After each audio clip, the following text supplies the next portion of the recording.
Ladies and gentlemen, welcome to this Warlords of Draenor raiding guide. And in this video, we're going to be taking a look at the flexible, which is normal mode and heroic mode versions of Tectus in the Highmaul raid. Now because this difficulty is flexible, you will need to bring a minimum of 2 tanks and then a mixture of DPS in order to make up to a maximum group size of 30.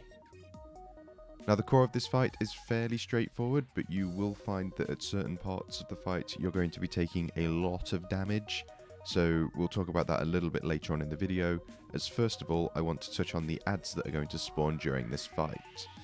So you've got Tectus, who is clearly this big mountain-like creature that's not too happy that you're here, messing things up. But throughout the fight, you're also going to have to deal with 2 adds. The first one is called a Night-Twisted Berserker, and these have got one ability called Ravaging Assault, which causes them to temporarily go crazy, if going crazy is a temporary thing, and they will randomly dash towards a random player. Now the Night-Twisted Berserker will inflict damage to anyone that gets caught between the path of the Fixator player and the Berserker, so you simply need to make sure you're killing these adds off as soon as they do spawn.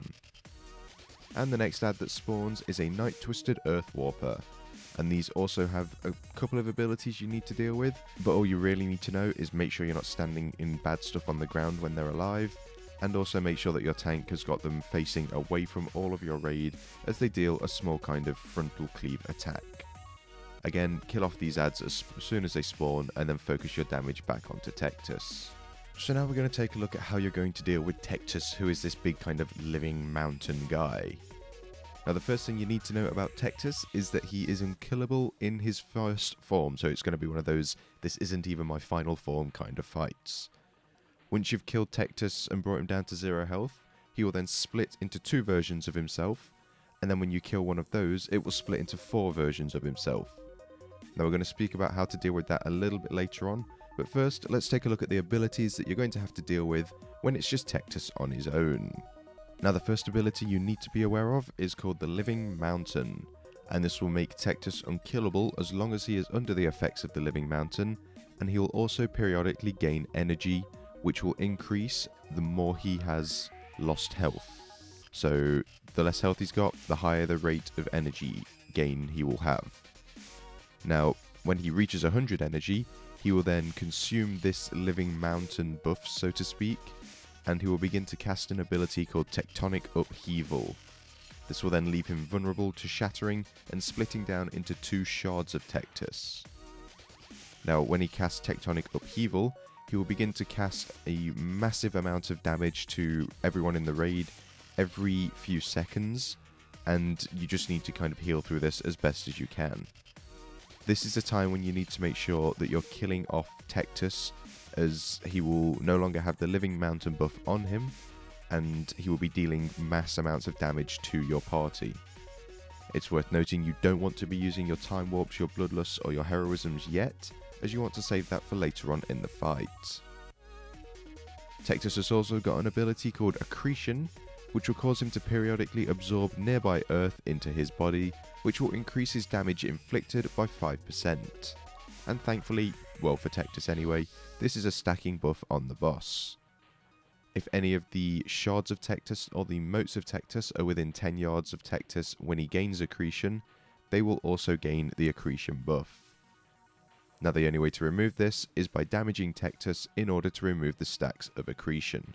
So you simply just need to kind of stand there and do your job, and he won't deal too much damage to your party. His next ability is called Crystalline Barrage, and this will cause him to create a cloud of crystalline blades that will move towards a targeted player. Now anyone that gets hit by these blades will suffer a high amount of physical damage every second they remain in the cloud. So if you get targeted by Crystalline Barrage, you simply need to move away from the rest of the raid group and make sure you're not going to kill people on your way. His next ability is called Fracture, and this will cause him to create a short spike in the earth to shoot up from the ground, which will inflict a moderate amount of nature damage to anyone that gets hit by the spike when it erupts from the ground. Players will also get knocked back, and what you need to know is that this is a kind of, it will be shown on the ground where it's going to be first, and then it will go off, so you do have plenty of time to react to it.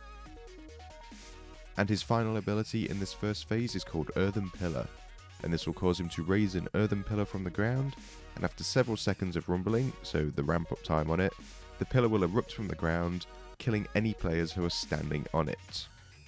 He's going to use this ability when he reaches 25 energy.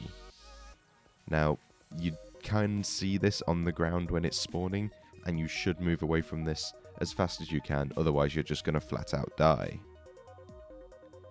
Once you've brought Tectus down to 0 health, he will split into 2 versions of himself, and these are called shards of Tectus. And at this point, you're going to want one tank to take one shard away from the rest of the raid, and then your other tank to keep one of the shards in the middle of the room, where you can keep on attacking him. Now, because there's 2 of these shards, you're going to have to deal with all of the abilities that I've just been over twice. Because there's 2 of them, it's 2 little versions of Tectus, so they all have their own abilities. Now this is where you're going to need to make sure you're saving your cooldowns for the right time, because as there's 2 of them, there's 2 chances of tectonic upheaval being cast, which means there's going to be a lot of party damage going out at specific times during the fight.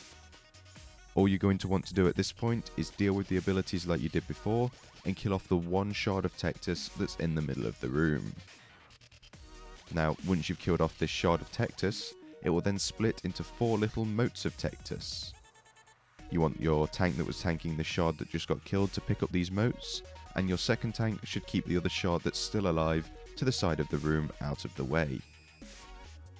Now, we used Time Warp, Bloodlust and Heroism at this point when the first shard split into 4 motes, because when you've got 4 of them casting tectonic upheaval at one time, it becomes quite a strain on your raid. Again, these motes have got exactly the same abilities as Tectus had before, so you simply need to make sure that you're dealing with the abilities in the same manner as you did before, but maybe trying to stack up a little bit more for stronger AoE healing. Once you've killed off these 4 motes of Tectus that have spawned, you then want your second tank to bring the other shard of Tectus into the middle of the room, where you will then kill the shard off, which will then split into 4 motes of Tectus again, and then you want to kill off the final remaining 4 motes of Tectus. Once you've been through this process and killed 2 groups of the motes of Tectus, you will then have defeated Tectus, and you now get your chance at epic loot. So that's going to do it for this Warlords of Draenor raiding guide.